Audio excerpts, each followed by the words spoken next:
বহু মানুষ ঋণ এবং দুশ্চিন্তায় জর্জরিত থাকে, কিন্তু এ থেকে উত্তরণের কি উপায় তা অনেকেরই জানা থাকে না।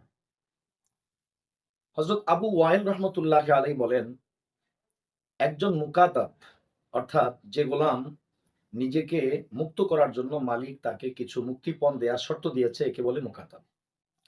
এমন একজন মুকাতাব গোলাম হযরত আলী রাদিয়াল্লাহু তাআলা আনহু এর কাছে এসে আরজ করলেন যে, আমি আমার এই মুক্তির জন্য যেই টাকা বা অর্থটি দেয়ার কথা সেটা পরিশোধ করতে পারছি না। সুতরাং আপনি আমাকে এ কাজে সহযোগিতা করুন।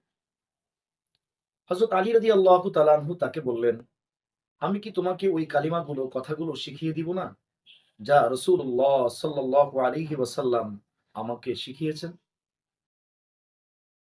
যদি তোমার উপর ইয়ামানের সির পাহাড় পরিমাণ ঋণও হয়, এ দোয়ার বরকতে আল্লাহ পাক তোমার সেই ঋণগুলো পরিশোধ